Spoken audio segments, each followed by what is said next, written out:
السلام علیکم پیارے ساتھیوں، خوش رہیں، آباد رہیں۔ کیسے ہیں آپ سب؟ آج میں آپ کے لیے ایک خط لے کر آئی ہوں۔ جی ہاں، ایک خط جو ایک عام انسان نے کسی کے لیے لکھا ہے۔ اب کس کے لیے لکھا ہے یہ تو آپ کو خط کے بیچ میں پتہ چل ہی جائے گا، لیکن اس میں آپ سب کے لیے بھی ایک میسج چھپا ہوا ہے، ٹھیک ہے نا؟ ایک شکوہ بنام بے نیاز صاحب، از طرف عام انسان۔ بخدمت جناب بے نیاز صاحب، آداب۔ میں خیریت سے ہوں اور امید کرتا ہوں کہ آپ بھی ہمیشہ کی طرح خوش اور بے نیاز ہوں گے۔ میرا خط پا کر آپ یقیناً حیران ہوں گے کہ یہ کون ہے جسے آج میری یاد آ گئی۔ تو آپ کو بتاؤں، یہ اچانک بالکل نہیں ہے۔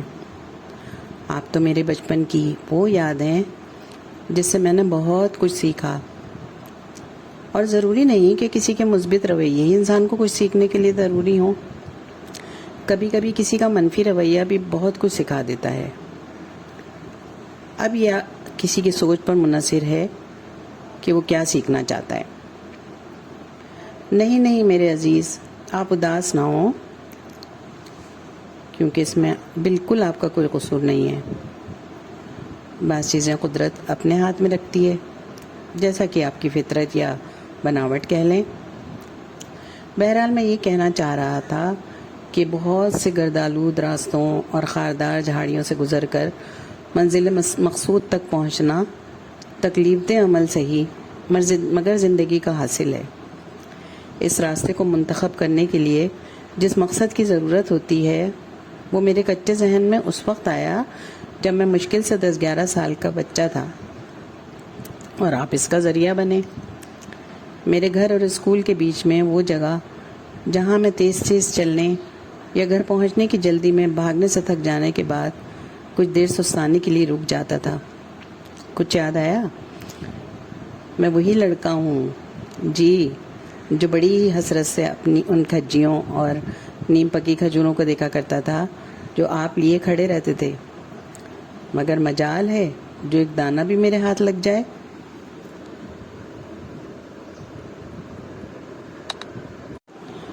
گرمی کے مارے پسینہ کان کی لوؤں سے اتر کر گردن سے ہوتا ہوا پیٹھ پر چپکی یونیفارم کو بدبودار کر رہا ہوتا۔ میں حسرت سے سر اٹھا کے آپ کی بلند قامتی پہ نظر ڈالتا۔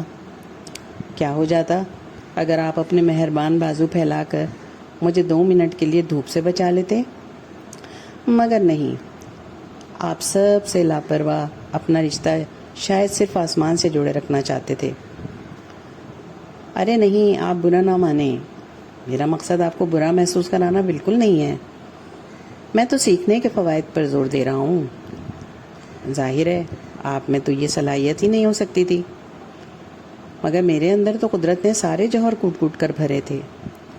ہر انسان میں ہوتے ہیں، بس انہیں پہچاننے اور استعمال میں لانا ہی زندگی کا اصل مقصد ہے۔ آپ کو پتہ ہے، آپ کی طرح صرف ایک ہی مقصد کے لیے جینا کائنات کے ساتھ ناانصافی ہے، اور کائنات کے بنانے والے کو ناراض کرنا ہے۔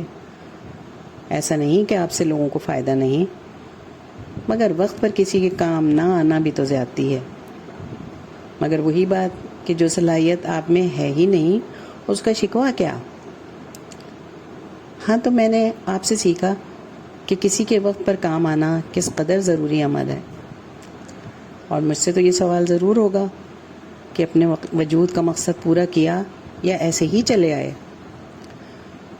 ہاں، تو میں آپ کو بتا رہا تھا کہ لڑکپن سے ہی دماغ میں یہ بات بٹھا لی تھی کہ مجھے زندگی ایسے ہی صبح شام کرنے میں نہیں گزارنی، اپنی حدود میں رہ کر کچھ نہ کچھ کرنا تو ہے۔ میرے استاد اعجاز احمد ہنس پڑے جب میں نے ان سے اسکول کے سسٹم کو کمپیوٹرائز کرنے کی بات کی۔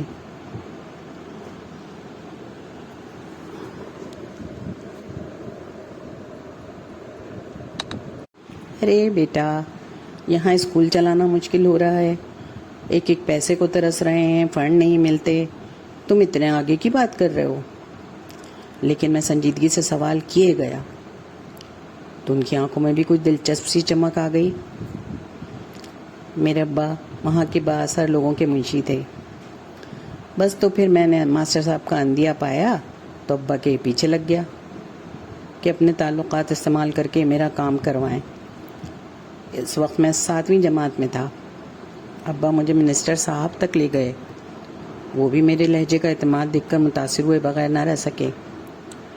میں آپ کو بس یہ بتانا چاہتا ہوں کہ اس علاقے میں بہت سے بچے تھے اور میرے اسکول میں بھی مجھ سے زیادہ امیر، مجھ سے زیادہ بااثر، مگر کیوں کسی کے دماغ میں اپنی ذات سے اٹھ کر کچھ کرنے کا خیال نہیں آتا؟ کیا دنیا میں آ کے بڑے ہونا، شادی کرنا، افزائش نسل اور پھر مر جانے کے علاوہ بنی نوع انسان کا اور کوئی مقصد نہیں؟ مگر میں آپ سے یہ باتیں کیوں کر رہا ہوں؟ آپ تو یہی مقصد لے کر پیدا ہوئے ہیں، لیکن میں انسان ہوں اور اپنے فرائض جانتا ہوں۔ اس چھوٹی سی عمر میں پتہ نہیں آگ کس نے میرے اندر بھر دی تھی۔ میں نے اپنے ساتھ ساتھ اپنے ماں باپ کا جینا بھی دوں بھر کر دیا تھا۔ روز انہیں نت نئے طریقے بتاتا اور ان پر عمل کرنے کی ضد کرنا میرا معمول بن گیا تھا۔ مگر میں سلام پیش کرتا ہوں اپنی ماں کو، جو اپنی تمام مصروفیات کے باوجود کہ زندگی گزارنا اس دور پر آشوب میں آسان نہیں، انہوں نے میرا مکمل ساتھ دیا۔ میرے باپ نے بھاگ دوڑ کی اور ماں نے اپنے میکے سے بھی کچھ اہل ثروت لوگ تلاش کیے، کچھ اسکول کے دوسرے اساتذہ، یہاں تک کہ پرنسپل صاحب بھی اس دوڑ میں شامل ہو گئے۔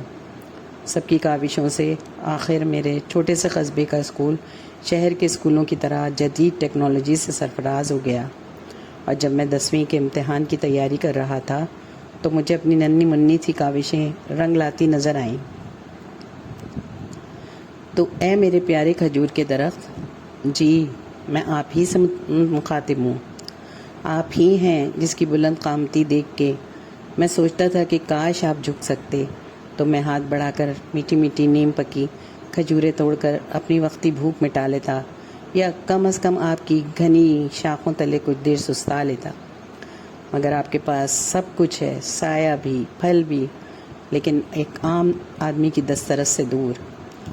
اسی لیے کبیر داس جی کہہ گئے، پریتم ایسی پریت نہ کریو جیسی کرے کھجور، دھوپ لگے تو سایہ نہیں، بھوک لگے تو پھل دور۔